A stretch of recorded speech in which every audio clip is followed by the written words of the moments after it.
Most people believe that time will cool everything down, but that is only true for psychologically healthy structures. With a narcissist, time does not heal. Time amplifies the void. And that void is where obsession is born. When you no longer react, no longer explain, no longer remain present for them to probe, their mind loses its anchor for self-definition. They no longer know who they are in relation to you. And that void is not quiet. It vibrates. It screams. It demands to be filled, not with love, but with obsession. Because what they lose when you go no contact is not a person. What they lose is a role, the role you once held. The mirror, the regulator, the one who kept their fragile ego from collapsing. When you were still there, even in pain, even in silence, they still had a reference point to locate themselves. But when you withdraw completely, that system begins to malfunction. They no longer know who they are without you reflecting them back. And from that moment on, control slowly turns into panic. From a Carl Jung perspective, this is not difficult to understand. A narcissist does not live on genuine connection, they live on the mirror. Their persona exists only as long as there is an external gaze. When that gaze disappears, the mask begins to crack. And through those cracks, the shadow, the part that was never integrated, rises up, carrying jealousy, control, confusion, and nameless obsessive impulses. No contact, therefore, has never been just not texting. It is the act of withdrawing from an unconscious structure in which you were once pulled in to keep someone else standing. You do not need to defeat them. You only need to no longer be there for them, to keep borrowing you as a support for their ego. And the deepest irony is this: it is precisely that calm absence that becomes unbearable to them. This video does not exist to persuade you to go back. It exists to clarify a truth that is often misunderstood. A narcissist's obsession is not a sign that you were loved, it is a sign that you got out. The longer you maintain no contact, what grows is not fond memory, but the helplessness of an ego that no longer has a mirror through which to exist. If you have ever wondered why you stayed silent and yet they still would not let go, this is where the answer begins. Not in their story, but in the moment you stepped out of it, leaving behind a void they do not know how to fill. There is a truth that very few people who have been involved with a narcissist understand correctly. When you withdraw completely, what is triggered in them is not memory nor emotion, but the breakdown of a survival mechanism. What you remove is not merely physical presence or communication, but a function they never had the capacity to operate on their own. And when that function disappears, what remains in them begins to operate in a distorted way. Throughout the relationship, you were never standing on equal ground. You occupied a quieter, deeper, yet decisive role. The role of the mirror. Not a mirror reflecting who you were, but a mirror reflecting that they existed. A narcissist does not experience the self from within. They experience themselves through their impact on others. When you reacted, it confirmed that they had weight. When you were hurt, it proved they had power. When you tried to understand, to fix, to hold on, they received a very clear message. I am still the center of this system. That is why the moment you fall completely silent is not registered by their system as a breakup or an ending. It is registered as a critical error in the operating structure. A system built on constant feedback suddenly loses its input data. No signals, no opposition, no resistance against which to measure strength. And the danger here is this: a narcissist has no capacity to remain in a state without reflection. That void does not produce silence. It produces noise. From a Carl Jung perspective, this is easy to understand. When an individual has never internalized a sense of self-worth, they are forced to seek it externally. Their persona stands only as long as there is a gaze. When that gaze disappears, The persona does not collapse immediately, it begins to crack slowly. And through those cracks, the shadow emerges, not as insight, but as a series of vague impulses. The need to control, the need to know, the need to touch again what once made them feel real. This is where obsession forms, not as an emotional current, but as a psychological trajectory. Their mind does not return to you out of love, but because it cannot locate itself without you in the old coordinate system. You become the final reference point of a structure without a core. And the longer you remain absent, the more that reference point is magnified. This explains why obsession does not diminish with time. Time only reveals one thing more clearly. They have no capacity to close anything from within. For a psychologically healthy person, loss is gradually transformed into memory, then into experience. For a narcissist, loss never moves inward to be processed. It remains suspended, without closure. And what has no closure cannot settle. It must continue to move. In that state, their mind begins to rewrite the story, not to understand, but to retain power. They do not ask how you feel. They ask why access was lost. They do not seek truth. They seek to restore a role. And because that role was tightly bound to you, you become the center of a loop with no exit. Many people mistakenly believe that if they go back to explain clearly, or if they communicate with enough maturity, the loop will stop. But that is the logic of a complete psychological structure imposed on one that was never complete. For a narcissist, explanation does not bring closure. It only supplies more material for the system to continue operating. The only thing that drains that system of force is a non-negotiable absence. You do not need to do anything more to make them obsessed. You do not need further understanding to bring closure. Your absence alone already says everything, because their obsession is not a signal for you to turn back. It is delayed proof that you once held a position they were never capable of sustaining themselves, and now you have returned it to where it belongs. Having examined what is removed when you go no contact, we must also look directly at what happens over time when that void is not filled. For a narcissist, time is not a neutral flow. Time is pressure. And that pressure, when there is no internal outlet, will find expression in increasingly distorted ways. The first thing to understand is this. Narcissists do not have a concept of "it's over" in the psychologically mature sense. For them, what leaves their control does not disappear. It is suspended, held in an unfinished state. And what is unfinished cannot settle into memory. It exists like a question without a period. The longer it remains unresolved, the heavier that question becomes.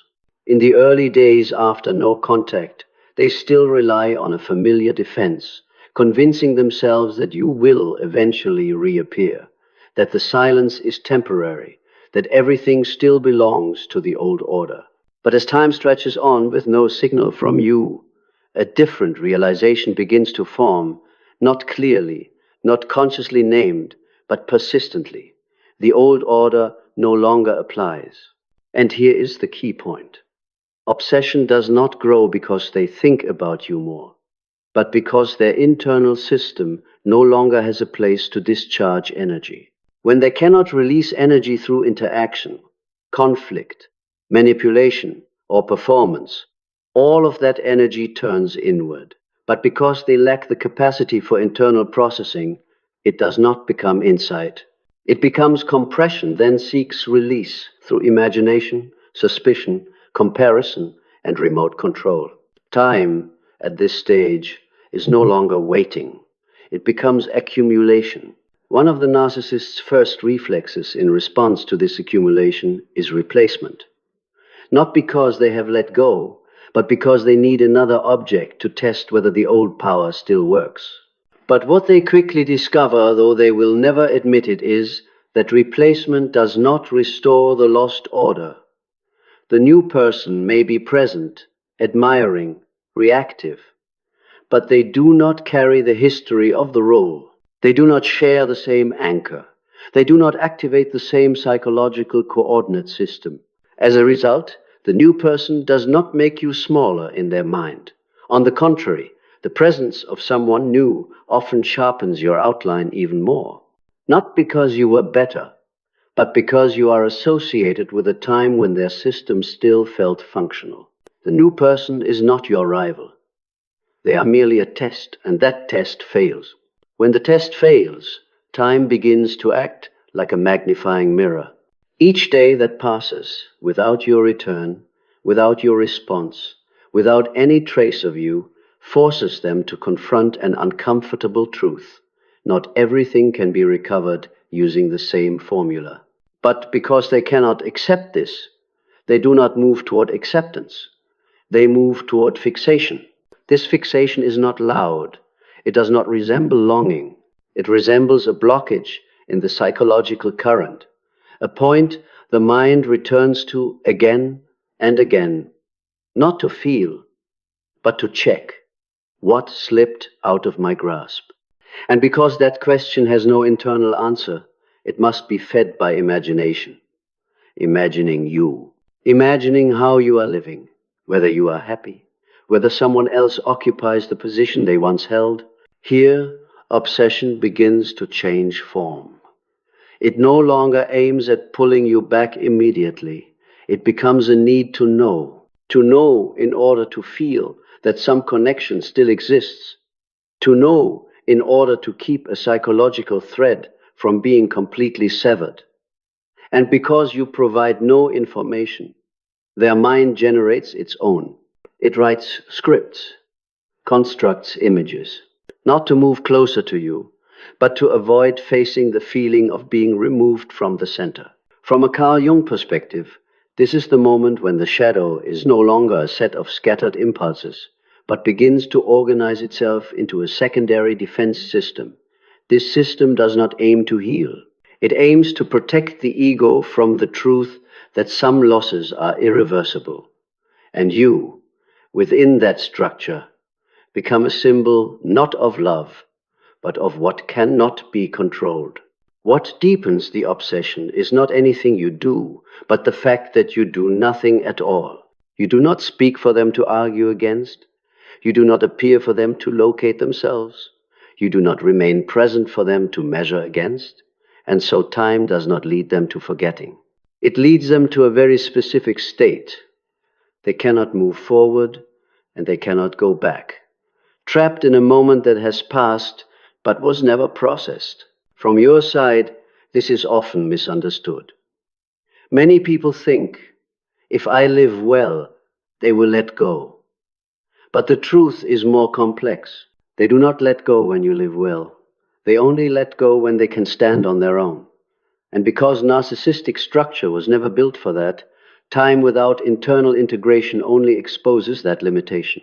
There is a critical moment in the narcissist's obsessive process, a moment when obsession no longer remains contained within the mind.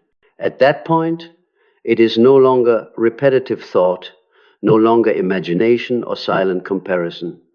It begins to seek an outward path, and the only path a narcissistic structure knows how to take is always the same: control. When no contact persists and cannot be broken directly, obsession transforms into strategy. It is no longer, I miss you, but I need to know. Know what? To re-establish the feeling that you are still within their sphere of influence. And it is precisely here that stalking behavior begins to emerge, not as a momentary madness, but as a compensatory mechanism for the loss of control. Stalking within a narcissistic structure rarely begins with crude, overt behavior. It usually starts in a highly subtle, almost invisible way. Checking your social media, tracking small changes, rereading old clues, indirectly asking around through mutual contacts, accidentally showing up in spaces where your lives once overlapped. Each individual act may look random, but when you see them as a sequence, one thing becomes clear. This is an attempt to recreate the lost feeling of omniscience. When you stop providing information, their mind begins building a substitute map. That map is not accurate. It is full of gaps. And precisely because of that, it demands constant updates not to understand you, but to reduce the fog they cannot tolerate. At a deeper level, stalking is not about reaching you. It is about soothing the ego with the message, I have not been removed from the game. One crucial point needs to be emphasized. This escalation is not a sign that you have become more important. It is a sign that the old control structure is failing. When familiar methods no longer work, texting, hoovering, guilt, playing the victim, the system has to find another method. And because they lack the capacity to self-regulate internally, that method often becomes boundary violation. Boundaries, to a narcissist, are not felt as legitimate limits. They are felt as challenges. A boundary that does not react, especially a silent boundary, creates a kind of tension they cannot decode through ordinary logic. They do not interpret boundaries as declarations of autonomy. They interpret them as a rejection of their central role. And within their frame of reference, that rejection equals an insult. From here, control behavior begins to change shape. It is no longer pull you back, but confirm that you are not completely free of them. It can look like tracking your schedule, intruding into your digital space, probing passwords, checking accounts, or indirectly interfering with the relationships around you. These behaviors do not come from a desire for connection, but from panic at losing access. From a Carl Jung perspective, this is the moment when the shadow is no longer shielded by the persona, when the social mask no longer functions effectively, primal impulses, possession, invasion, control, rise up without regulation. The shadow here does not appear as self-awareness, but as a series of behaviors designed to avoid the truth that someone else can leave and still go on living. What makes this phase dangerous is not the intensity, but how internally reasonable it feels to them. In narcissistic logic, violating boundaries is not viewed as wrong. It is viewed as necessary to restore order, necessary to reduce the feeling of being pushed outside. And that is why they rarely stop on their own at this stage. Escalation slows only when it meets one of two things: either a boundary that truly cannot be penetrated, or a shift toward another target who is easier to control. From your side, this can feel confusing. You may ask yourself, why am I silent and they still keep trying to reach me? But the right question is not why they search, it is why their system needs to search. And the answer is here. Your silence gives them no story to cling to. Without a story, they are left with behavior. And behavior within a narcissistic structure always points toward power. One important thing to see clearly so you do not blame yourself. You did not trigger this violation by living well. You triggered it simply by no longer participating. Maintaining no contact is not an act of provocation. It is withdrawal from a structure they treated as default. And that break from the default forces parts of them to surface, parts that were previously hidden under the appearance of normal interaction. Once obsession crosses the threshold of inner fixation and becomes behavior, it is no longer just a private story between two people.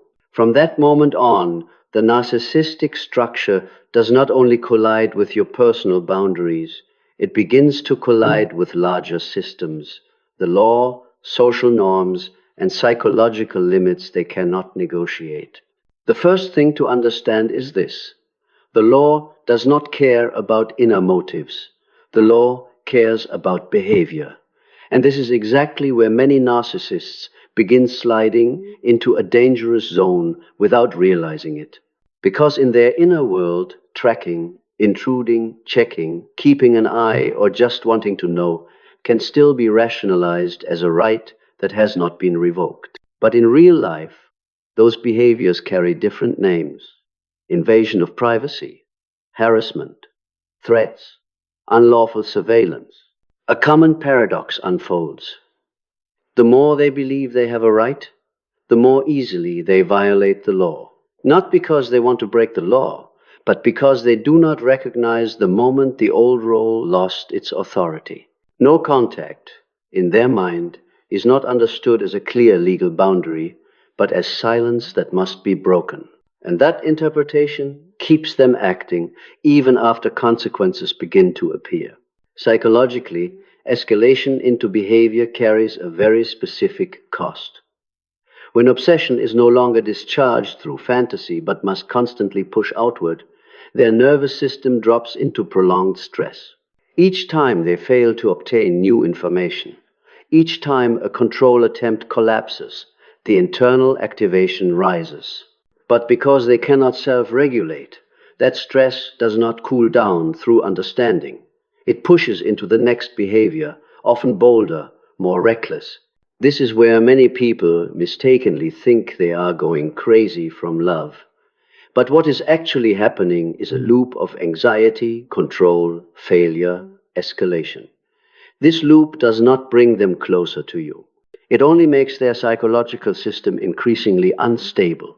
And sooner or later, that instability leaks outward, into work, into other relationships, into their ability to maintain a social image. Social consequences often unfold more slowly, but they are more durable and harder to reverse. When controlling and invasive behaviors repeat long enough, they leave traces. People around them begin to notice patterns.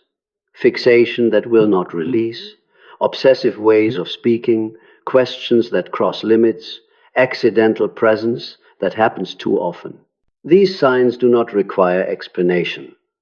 They speak for what the persona used to hide.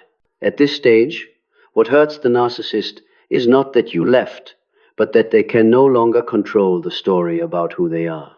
The image they try to build, the abandoned one, the pitied one, the one who just cares too much, begins to crack when behavior no longer matches the narrative.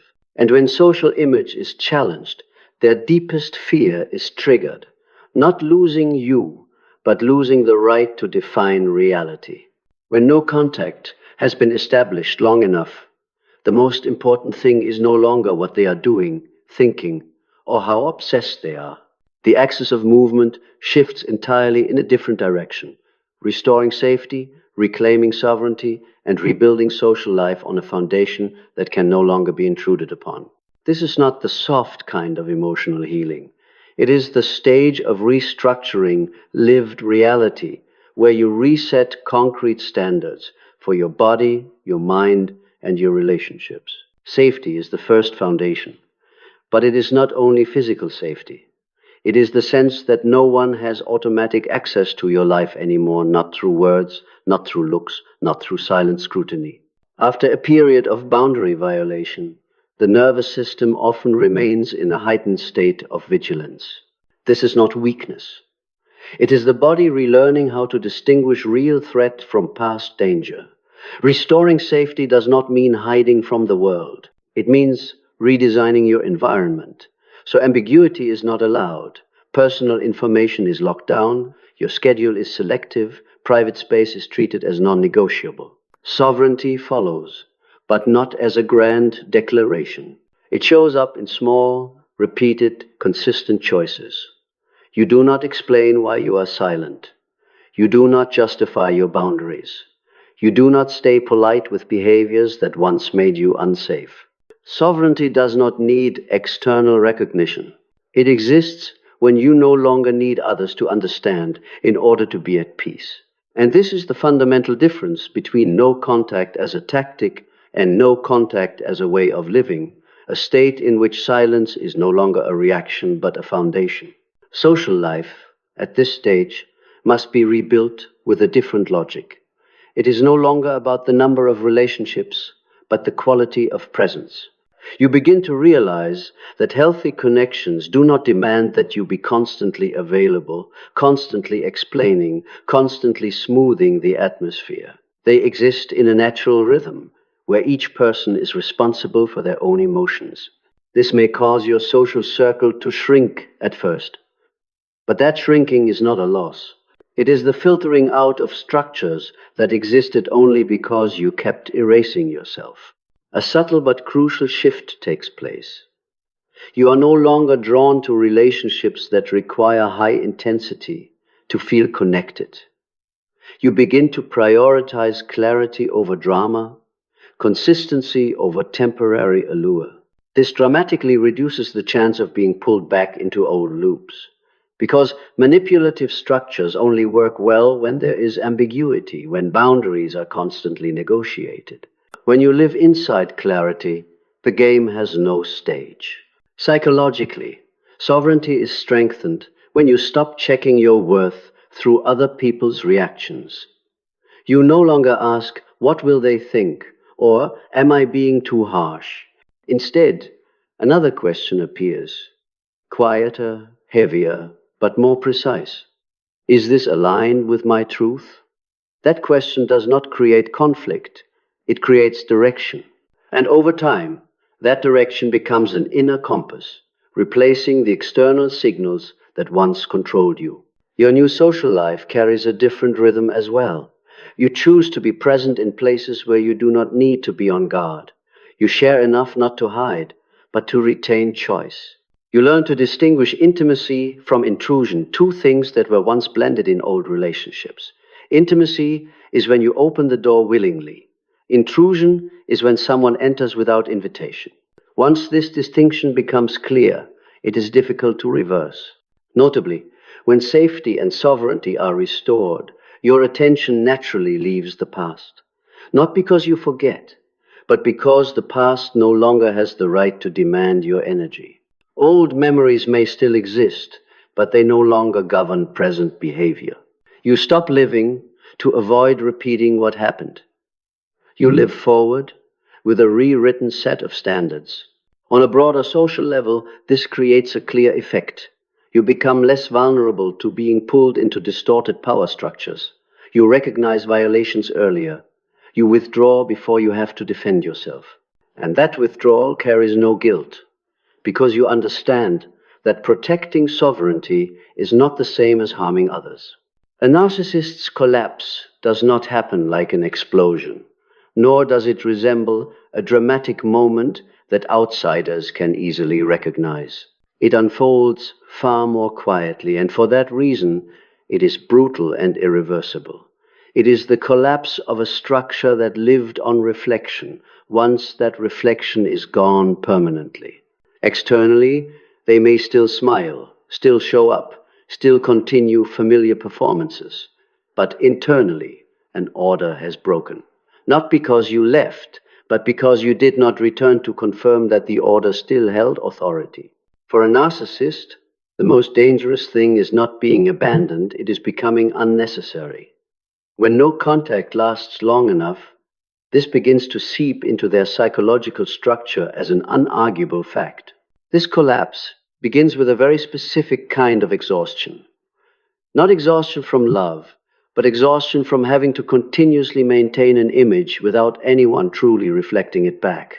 The persona once ran smoothly when you were there, a familiar gaze, a familiar reaction, a familiar role to regulate against. When you disappear, the persona still tries to stand, but it must hold itself up inside a void.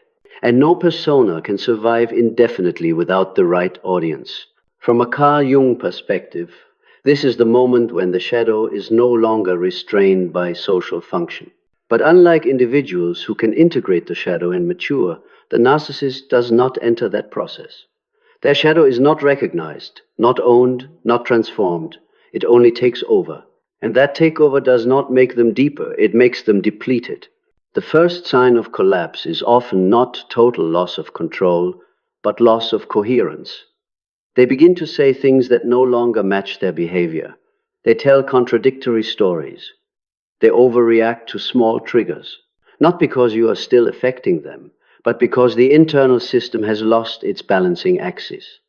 Without you to absorb and regulate emotion, every fluctuation rebounds straight into them. At this stage, many narcissists begin making social errors. Not major mistakes immediately, but subtle misalignments.